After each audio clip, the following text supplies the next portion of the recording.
everyone, I'm Lindsay Hoffman and welcome to the Dose of Bliss show where I have my favorite people join me and give you their daily doses of bliss so you can live your best life. Today we have pop artist and songwriter Heather LaRose. Yay! Thank you so much for having me on, Lindsay. Thank you so much for coming. Anytime. You're kind of a big deal, so. Oh, well. Every time I post about you on my Instagram, I get all these messages. Oh, that makes my heart so happy. So I'm so happy to have you here. So we were talking about today's topics kind of be about the not so glam side of the music industry or making it in a hard career and how you keep yourself balanced. And our last podcast we were talking about intentions too, and I know that's something that's sticking out to you. So. Well, I'm definitely the type of person who likes to just take life by the whim. So intention was a word that has really been sticking out to me within the past couple of months. Just making sure that everything I do leads to my higher purpose and why I was called to be who I am. So talking about like the hard work behind everything, that's always a word that like kind of stresses me out sometimes because everybody thinks of music, and what made me fall in love with music is the fun of it all and being able to be on stage connecting with people. But when you're not on stage, there's so much time that is spent really like honing your craft, making sure you're the best songwriter that you could be, studying songwriters in the past and what they've done and how they became so successful. So whether it is waking up at 4 a.m. to making sure you have time to practice guitar and listen to the new songs that just came out, what is being successful, what isn't, and then also making sure you have time for your fans and showing them love and being able to reach out with them. There are actually like a couple of fans that I have in Australia who like I'll FaceTime with them and their mom, and just trying to make sure that the people who are showing all this love and care to you are in turn being shown the love and the care. I think people don't realize that's what goes into it, because a lot of people think things are going to come to them. Even if they're already successful, we've had other people on the show who are actors in movies and different things, and you think just because they've had one hit or one thing that everything comes to them. But that's not how it is. Can you explain how it's like you continuously have to keep working? Well, there are always so many auditions and different processes to get to the next thing. So you kind of always have to have this ball in motion of being like, well, this is great, but I know that I won't be able to coast on it for the rest of my life. What's next? Mm-hmm. And how do you deal with when they say no? You know, because it's like you're only as good as your last thing and you have to keep going, and people say no. How do you keep happy within yourself? People say no all the time, and especially when you first start out, you are going to hear 100 no's before you hear a yes. And that's one thing that I've also been tackling, is just like the fear of disappointment, because sometimes you could work your heart and you could be the best person and be the best artist and be the best songwriter that you could possibly be, but there's always going to be people out there with different voices than you, and you have to just learn to accept that just because you're putting out your best, it doesn't mean that you necessarily like fit into a certain puzzle. Do you ever want to like give up when you hear a lot of no's? Is there just like a day you're just like, why am I doing this? Why am I putting myself through this? Why don't I just like go work at an ice cream shop and live a normal life? Of course. I mean, honestly, I would be lying to you if there wasn't times where I was just like, is this really what I love? But then there are moments when I release a new song and I get, I just feel so confident in what I've been putting out. And I'm like, no, wait, this is what I love. I love making music. I love being able to explore my own feelings and then the feelings of other people who like my life has been intertwined with, and just expressing that through music, something that everybody can enjoy. It's like the universal language. I really like that you said that too about, should I be doing this? Because so many people do question that, but then I do that like on a daily basis, honestly. Like, why am I doing what I'm doing? Am I putting myself through too much? Should I just relax? So I think it's really important for other people to hear that it's normal to think that. It's normal to like question what you're doing. Definitely. Like, it's not going to be easy. And just because you have doubts, it doesn't mean that you're not supposed to be doing what you're doing. It just means that you're human. Because if everybody walked into every situation with 100% blind faith, that's just going 100% off feelings and not off of reality as well. And then you would never grow. Exactly. Like, how have you grown? Has there been a time where you didn't get an opportunity, but it ended up leading you to something better or becoming better? Honestly, I have an opportunity right now on my plate that I'm learning to, I can't go too much into detail about it, but I'm learning to be able to say no to things, even though they could give me a lot of money or success or whatever in the short term? Is it going to affect my reputation, and is it going to affect different aspects of my life and who I am, and knowing that there are people who look up to me, and how like that could affect the way I carry myself in the future. So yeah, there are always different situations that you're being put into where you have to question, okay, this is who I am now. This is who I was 5 years ago. Who is the person that I'm becoming? And what choices am I making right now that in 5 years, when I look back on it, I'm going to be like, yes, I'm super happy that I did that. That's so important, because everyone always says say yes to everything. You think you can't ever say no, because if you say no, you're never going to get another opportunity. So there's really, though, the secret is there's a lot of power in saying no. Definitely. So what have you found from that power, and how have you gotten to that point? It was actually something that I overheard you saying earlier. It's where are you coming from? Is this coming from a place of fear, or is it coming from a place of love? And if you are questioning yourself, like, I might never have an opportunity like this again, that's fear 100%. Because if you are confident in yourself and in your art and in who you are as a human being, you know that there are going to be those opportunities opening up for you again. And that's not to say, just say no because you're like, it's, again, if you're not coming from a place of love, there's the reverse that people think. You're saying no because you're arrogant and you just think, I'm perfect. I'm going to get everything, whatever I want. That's also coming from a place of, I guess, being arrogant. It's coming from a place of pride versus a place of love. If you're really coming from a place of love and the opportunity doesn't resonate with you, and you're really like, if I take this opportunity, I am not going to be happy. I'm going to be sacrificing something too much. It just doesn't sit well. Then it's okay to say no. Right. And also, you have to be very honest with yourself and who you are. And if you are starting to align yourself in things that take you away from like your heart and how you identify yourself, then you're going to be constantly questioning your identity going throughout the entire process. And have you ever done that before? Oh, 1,000 times. My goodness. One of my very first times out in LA, I aligned myself with people who I called my friends who weren't my friends. And I was just getting like the, hey, after your show, what are you doing? Like partying and that kind of stuff.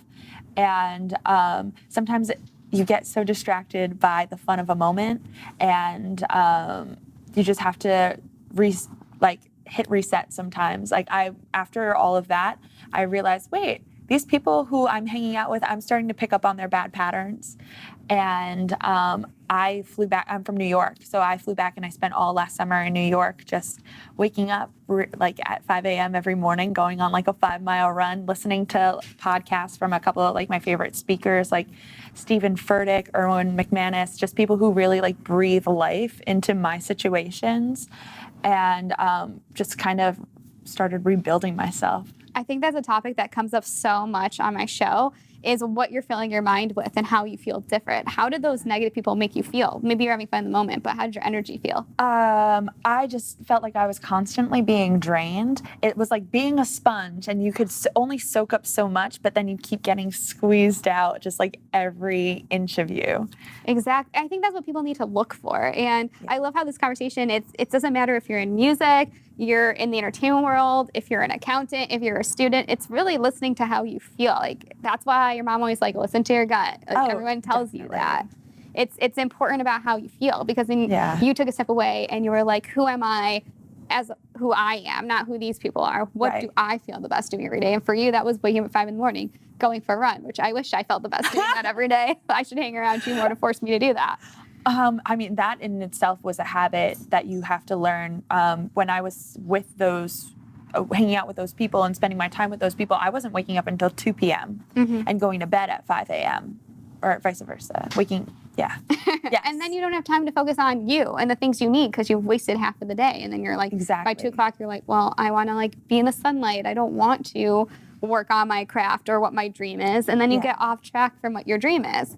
Versus when you're surrounded by the right people, they're like, let's work on stuff together. They're not forcing you to go out if you don't want to. No one's needing of you. And I think your community that you put yourself in is so extremely important. Like right now, I am so lucky to have like my best friends are people who have like become my family, and we have dinners, like we cook for each other all the time, and just making sure that we're always challenging each other to be the best versions of ourselves, and not necessarily us as like entertainers or people in the arts, but us as actual people.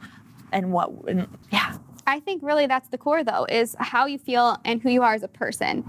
Because, we started the conversation talking about music and the dark side of getting into music and what's so hard about it and what you've done differently. And really what you've done differently to be successful is really looking at the human element of it and are you happy and are you coming from a place of love? And that's really a common thread of everything on the show. And that's why I do this, is I want people to see what people are actually doing who are doing it. And that's the people who are happy inside and going towards that light. Definitely. And it also, actually something I want to bring up to you too, reminds me, I just watched this documentary on Motown, and everyone knows how big Motown is. And again, their secret was they came from a place of loving each other. That's how they had all those hits. Like when they wanted to make a bigger one, they just were joking like, I'll show you, I'll do a better one than you. And they'd be angry when another person would beat them, but they'd be like, oh yeah, you did really good though. Like, when we all grow together, we all grow together. So the happier you are and the better you do, the better I do. And the better I do, the better you do. And we all lift each other up instead of this place of, you're going to take my opportunity. Yeah. And it was something else that you said too. Just knowing that there's not a finite amount of opportunities and there's not a finite amount of people who are allowed to be successful. Just knowing that you have your own purpose and other people have their purposes, where you're not constantly looking over at like, well, why did she get that when I didn't? And just making sure that your time and place will come. Exactly. And that's something I battle with sometimes too, because I left a full-time job. That was my dream job. And I know if I would have stayed there, I could have been, at Juliana Rancic by now, somewhere along those lines. But I left, but it manifested in a different way. Now I have this show and I have a flexibility of my life. And so it's like you constantly have to keep yourself in check. Like, yes, I could be there, but what would I be giving up that I have now that I love? Am I happy right now? Because if you're happy right now, maybe your life's not exactly where you thought it would be, but you're actually happy, then what matters? Very true. Very true. And being able to not just make that happiness happen for yourself, but then also being able to pour that out onto others and the people in your life and making sure that you're encouraging them too. Yeah, and I think super important. And you're crushing it. My goodness. No, you are. I'm like, you're making this, you're so nice. You're so flattering me. I'm like, you should host the show. You're so nice. We'll have to have you co-host or something one time. That could be fun. I know, that would be fun. Or sing a song. We'll have to have you sing or something. Well, my new single did just come out. It's called Cool. And let me know. I'd love to come back and perform it. Yeah, and if you guys are like watching this right now and you're watching this in the future, we're going to talk about it more in the end. But if you're watching this, like you just popped up and it's like a year from now, you'll be able to find on her link all of her music, the old songs, the new songs, everything. We're going to talk about that at the end too. But that actually brings me on to another really cool topic of music is what you write about. Do you write about things that you like want to feel? I've noticed people write affirmations in their songs, like Ariana Grande, I want it, I got it. That's an affirmation. The whole song is literally singing about, is an affirmation of what she wants to manifest. Definitely. You know what? And I've never even thought lyrically in that kind of sense before, which is so awesome. Normally, like my lyrics are very like autobiographical. And I think that is something that I would like to maybe work into the next song and just really speaking life over my own life. Too. Yeah, it's really awesome. Like subliminal messages to yourself and other people. We'll have to have you back on so you can tell us how your life changed when you're talking about like as an outlet of who you are and expressing who you are, and then it's kind of like maybe letting out the past in one version of a song, and now it's like manifesting the future in another song. Because I would love to have, that would be a great topic. I'm just brainstorming all of a sudden now. It's like so good. Showing, like you can be the test to show people, because I write down my manifestations and I hear it in successful people's music. Definitely. So actually firsthand knowing how it affects you would be so cool to hear about. Hey, I'm game. So give me an assignment. Let me know when it's due by. I know everyone who's watching in the comment section, let us know what you think if you want to see that, and we'll come back and like give you an update of like, this is our like case study for you guys, just to show you. Because I've been tracking my progress. So everyone who doesn't believe that this is real, you can like go through all these videos and all these places and see where it started. But anyways, enough about that. We only have a few minutes left. So what are the biggest things you want to leave people to know about, succeeding in the music industry or any industry for the matter? I mean, I feel like any industry, when it comes toward like being like quote unquote successful, it really is having thick skin, doing the groundwork, making sure that your foundation is solid. And that's something that I'm only speaking of because I'm in a constant state of learning it too, and going back and reevaluating my schedule, making sure I have enough time to practice guitar, going over different vocal parts, listening to songs that were hits back in the 90s and figuring out why people loved them so much.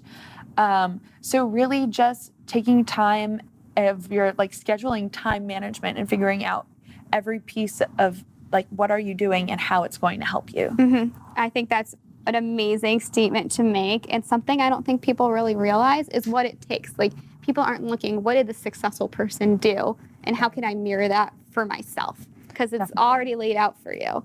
Yeah. And you can do it and make it your own, and that's why you're the success you are today. Oh, well, thank you. You're welcome. So we talked about it a little bit earlier, but can you let people know a little bit more about what you have coming out right now, where they can find you in the future? Okay.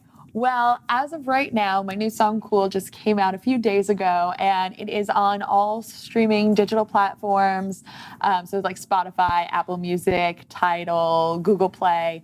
And within the next couple of minutes, actually, I am going to be announced that I'm in a competition to open up Hollywood Bowl for AMP 97.1 for their Weekend Survive Festival. That's so exciting. So I just got a video message from a couple of the artists who are going to be performing. So Meghan Trainor, Lizzo, and Andy Grammer just sent and you and Heather LaRose. Oh, yes. Speaking it into existence for sure. I feel so confident in this, and I'm really excited to see what opportunities open up from this. So everybody can vote once a day for the next month. So I am really looking forward to potentially having your vote. And where can they vote at? Oh, they could vote at it is radio.com/Heather LaRose /opening act. It's a link and a half. So exciting. Yes, so I will make what sure month I send is it right now? It is the month of September. Yes. 2019. So if you're watching this September 2019, go vote. And if you are not watching it, tell them where else you can find you. You can find me on all social media platforms at Heather LaRose. Yay. Thank you, Heather, so much for being here. And if you want to binge watch all of the episodes that may not even be out yet, if you're watching this on my YouTube channel, go to the EverTalk TV app. And if you're on my YouTube channel, you can find these videos every Thursday. All of my socials are at Lindsay B. Hoffman, and you can follow along more in depth on my blog, doseofbliss.com. Thank you guys so much for always watching. I hope you enjoyed today's Daily Dose of Bliss, and we will see you next time for the next. Bye.